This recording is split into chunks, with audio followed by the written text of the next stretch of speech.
Now we shall begin. You should answer the questions as you listen, because you will not hear the recording a second time. Listen carefully and answer questions 1 to 5. Hi, I wonder if you could help me. I'm starting a course at Glenfield in a few weeks. I was just a bit worried about what facilities there will be and what I'll have to do. I'm especially interested in health and welfare stuff. Certainly. We normally send out a copy of our leaflet, Staying Healthy at Glenfield. I'm not sure why you haven't had it. Well, could you answer a few questions for me? Firstly, I'm wondering about how I get a doctor when I arrive. Well, you can register with the University Health Centre on North Campus. And do I have to pay for that? Not to register, but if you have to get medicines, there's a prescription charge of £6.50. Okay. Well, I'm not planning to get ill. That's only going to arise if I have any problems. So, should I just go along when I arrive? That's what we recommend for peace of mind, but it's not compulsory, and if you don't live inside the catchment area, you can't in fact register there. Where do you live? Well, at the moment I'm staying at the Backpackers Hostel in Hill Street, but I will be moving from there shortly, somewhere nearer. Well, there's a map at the centre which shows you the area that the university practice can accept people from. It's what we call the yellow zone. If you live outside that area, you have to find another medical centre to register with. It sounds like I'll only qualify after I move. I think you might be right. Then, in addition to the health centre, there's a free counselling service for all students situated on the North Campus. You don't have to register. They also have drop-in sessions. I say it's free, but that's only for up to 8 sessions. Beyond that, they normally refer people elsewhere. Sounds serious. Well, it's not just for big problems. People go there for advice on housing, workload, whatever, really. They can even arrange financial help. Is it confidential? Absolutely. Then again, a lot of students prefer to phone the Nightline service, which is run from an office on the central campus. They don't really encourage people to drop in. I see. So it's basically a free phone line. The number, if you want to make a note, is 0900 762 5913. I'll say it again. 0900 762 5913. Fine. Well, I hope I won't need any of these. What I will want is access to some gym facilities. Right. Well, you'll find those on the South Campus in the Sports Centre. It's great, but it's not free. You have to present your student card and pay a fee of £22 to get a pass. But that will last you for the whole year.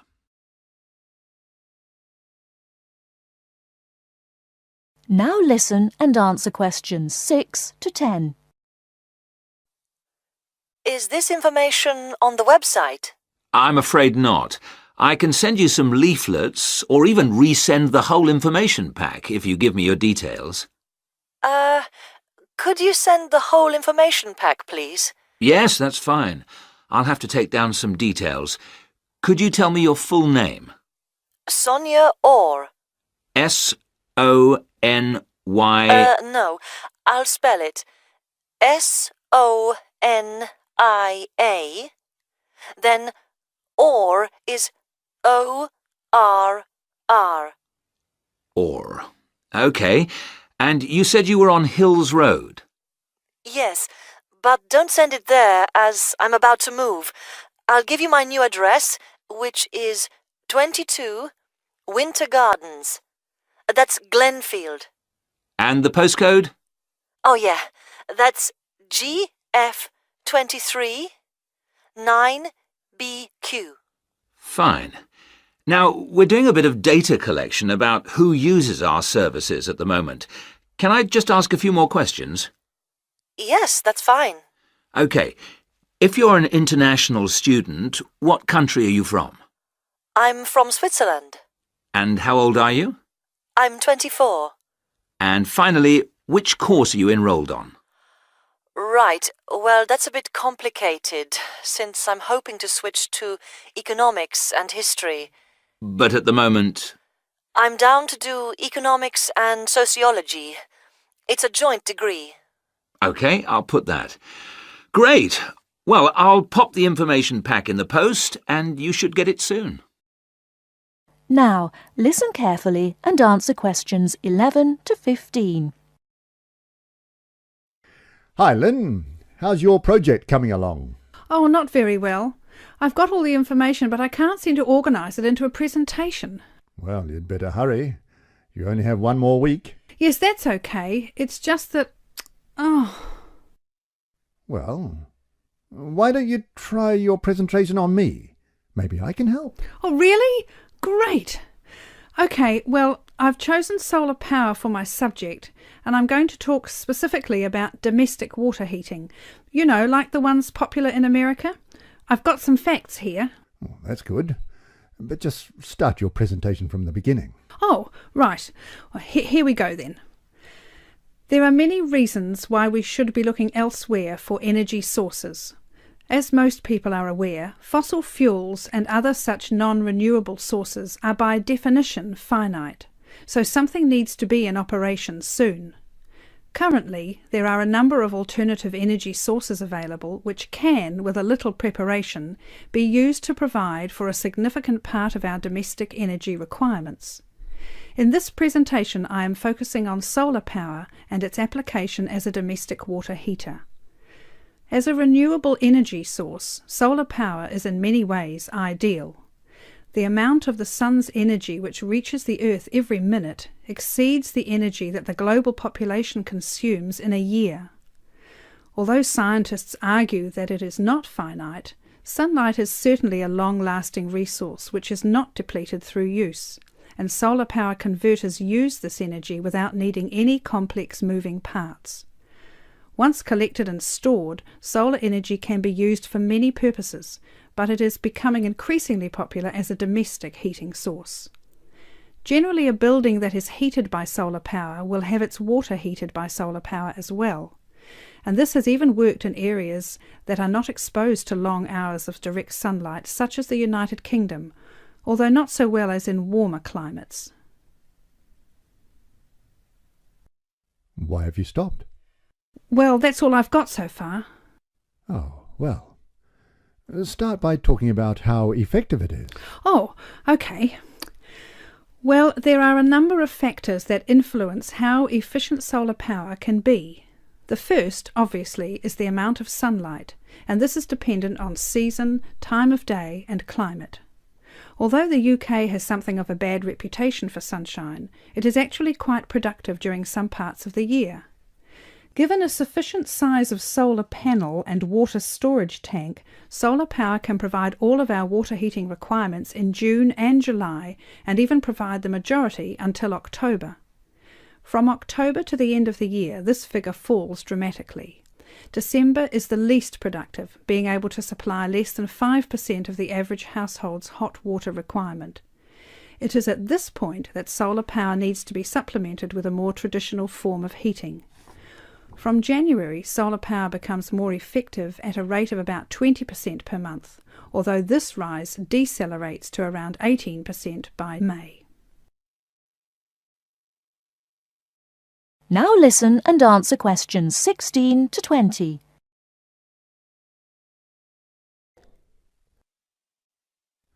Now say something about this water heater. Do you have any information about that? Oh yes, I've got an illustration of a water tank here. Well, that's good, but you'll have to describe it. Right. Well, the ideal water tank in the UK has a capacity of 45 to 50 litres, but must be at least 40 litres to be effective. The solar coil is put in the bottom of the tank to heat the water. Now remember that solar heated water will not get quite as hot as fossil fuel water heaters. The bottom half of the tank is normally 20 degrees, and this is why it is important not to have a tank that is too large, as that would take too much energy to heat. In this illustration, it rises to 40 degrees from halfway up. Don't forget that hot water rises, so the top third of the tank is the hottest and reaches an average temperature of 65 degrees. And what's this second layer around the tank? Oh, that's insulation. Because the tank is often either outside or just under the roof, rigid foam is used as an insulation layer. It should be at least 80 millimetres thick all around. Well, that seems like a good presentation. All you need to do is to prepare some short notes and a larger illustration so you can use it as a demonstration and you'll be fine. Oh, you think so? Well, thanks very much for the help. Maybe I could do the same for you one day. Maybe. Anyway, I have to go. Good luck. Thanks. Bye. Now please listen to the recording and answer questions 21 to 24. Well, Mr. Jackson, the first and important thing I have to tell you is that there is really nothing seriously wrong with you. Physically, that is. My very thorough re-examination and the analyst's report show that basically you are very fit. Yes, very fit. So, why is it, Doctor, that I'm always so nervy, tense, ready to jump on anybody? My wife, children, colleagues. I think your condition has a lot to do with, shall we call it, way of life, habits? Way of life? Habits? Yes, now tell me, Mr. Jackson, you smoke, don't you? Yes, I'm afraid I do, Doctor. And rather heavily, I imagine. Well, yes. I smoke, about 40, 50 a day, I suppose. You should do your best to stop, you know. Yes, I see. But, well, it won't be the first time. I've tried to give up smoking several times, but it's no good. You see, 50 a day is overdoing it, you must admit. You must cut down at least that. Ah, yes. I know that when you're feeling tense, you probably feel that a cigarette relaxes you. But in the long run, I do advise you to make a real effort to quit smoking. Of course, but, well, it's easy to say give it up or cut it down, but, oh, you know. Well, in my opinion, you have no choice. Either you make a real effort or there's no real chance of your feeling better. You see, well, obviously I could prescribe some kind of tranquilizer, but would that help? I'd prefer, and I'm quite sure you'll agree, I'd prefer to see you really back to normal, not just seemingly so. And that's my reason for asking you several more questions about your other habits. Right. As you listen to more of their conversation, answer questions 25 to 30. Your eating habits, for example. What do you eat normally, during a normal day? Yes, well, I'm a good eater. Yes, I'd say I'm a good eater. Now let's see.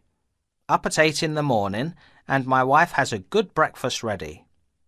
A good breakfast. The usual. A cereal followed by bacon and eggs with fried bread and perhaps a tomato or two. Then toast and marmalade, all washed down with a couple of cups of tea. Yes, I really enjoy my breakfast. Yes, I can see you do, but I'd advise you to eat rather less. We'll come to that later. Go on. Then lunch. No, first brunch. A cup of coffee and a bun at 11. Lunch has to be quick, because there's so much to do in the office about that time, so I have a pint and a sandwich in the pub. All very hurried. Try to be in less of a hurry. But I make up for it in the evening. I get home at about 7. Dinner's around about 8. Yes, my wife's an excellent cook. Excellent. It's usually some meat dish, and we like spaghetti as a first course. Spaghetti, a meat dish, cheese, sweet. But then, at the end of the day, shall we say, then I begin to feel on edge again. Most evenings after dinner we read or watch TV, but I get this terrible feeling of tension. Well, I'm sorry to have to say this because you obviously enjoy your food, but I really do recommend that you eat less, and secondly, that you eat more healthily. Instead of having that enormous breakfast, for example, well, try to be content with fruit juice and some cereal. I see. But, 11 says right. Well, that's all right, but lunch should be more leisurely. Remember, your health is at stake, not your job. As for dinner, I'd advise you to eat a soup, perhaps, with a salad. A salad followed by some fruit. But my wife's cooking. Is superb, granted. And she probably enjoys preparing delicious meals for you. If you like, well, I'll have a word with your wife. No, that won't be necessary. Thanks just the same, Doctor, but no. Now listen carefully and answer questions 31 to 40. Hello there everyone, and welcome to our second session on interview skills. Now we have already looked at what to say in the interview and what to wear. So let's consider non-verbal behaviour, or as it is more often called, body language. Believe it or not, research has shown that this is what makes the strongest impression on people we meet. Frequent eye contact is one aspect of body language which goes down very well with interviewers and creates a good impression. Looking at people means that you're sure of yourself and confident. In fact, one famous car company even makes a note of the level of eye contact candidates make during their recruitment process for this very reason. So it is very important to maintain eye contact, but be careful how you do it. Avoid staring, as this is a sign of hostility. But avoiding eye contact altogether and looking away or down is even worse. But the general message is maintain that eye contact. Believe me, the eyes have it. Now, along with eye contact, smiling is one of the other important non-verbal actions which say more to the interviewer than any answers you give. A good way to create a good impression during the first few minutes of your interview is to smile warmly when you meet the person or people who will be interviewing you. It shows them that you are relaxed. Facial scanning takes a triangular route, from the eyes down to the mouth and back to the eyes. Even when you aren't speaking, an interviewer will be noticing your mouth, so give a relaxed smile whenever you feel it is appropriate. Now, not surprisingly, interviewers pay most attention to a person's face or head during an interview, and they certainly pick up a lot on what they see. Researchers have identified nodding as going down very well with interviewers. This simple gesture shows that you are listening and paying attention. Another useful head gesture is to tilt your head slightly to one side. Now this reinforces that you are listening well to what the interviewer is saying to you. However, tilting your head back isn't such a good idea, as this signals arrogance. And drooping your head forward indicates that you are lacking in confidence. And as we all know, that is exactly the opposite of what an interviewer wants to see. So the message is, mind your head. Now, posture, or the way that you carry yourself, is an important area of body language to be aware of. And it is one of the first body language signals that interviewers read as you enter a room. Posture also matters when you're sitting down. A well-supported position, with your shoulders square and sitting full back on the chair, will give the impression that you are confident, which is just what the interviewer wants to see. I once interviewed a candidate who perched right on the edge of her chair throughout. I kept feeling that she was about to run out of the room in terror. However, occasionally leaning forward slightly when the interviewer is speaking reinforces the message that you are keen and interested, as well as showing the interviewer that you're actually listening to what they are saying. But don't overdo it by leaning too far forward. That can be a bit distracting for the interviewer. Now, we all tend to use our hands to gesture, especially when we are explaining something or as we become involved in what we are saying. This is fine. It shows that we are keen and perhaps even excited about something. However, what can work against someone at an interview is when they fidget.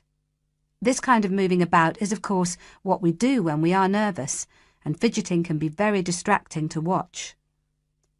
So if this is a problem for you when you get nervous, it is a good idea to practice sitting with your hands gently resting in your lap or on the arms of the chair. Try not to fold your arms though, as this tends to look uncomfortable or hostile. But whatever movements you make, be careful with your hands. They need to be kept well away from your mouth, head or face. In fact, experts say that when a hand flies up to or over a person's mouth, it implies that the person is worried or wound up about something. For most of us, staying calm in an interview situation is a challenge, so putting in a bit of practice in advance will help. So, to end with, here are a couple of suggestions on how to improve our body language. A good idea is to choose a role model, such as an actor or fictional character, or a public figure or someone you know. Then sit calmly and imagine that you are this person. Now, other countries have different body language signals. So remember that if you are being interviewed abroad, you may want to check if there are any special gestures to avoid. It's also a good idea to get used to reading body language signals. You can do this by simply watching how people interact in public places, such as on the streets or in restaurants. And finally, when people have struck up a rapport, it is reflected through the natural mirroring of each other's body language movements. So you can use this to your advantage by occasionally mirroring the interviewer's own movements. For example, if they lean over to one side, you can do the same a few seconds later. It helps to create a special effect known as similar to me. But don't do it too often or the interviewer will notice. Now, any questions before we move on to interview listening skills? You now have half a minute to check your answers.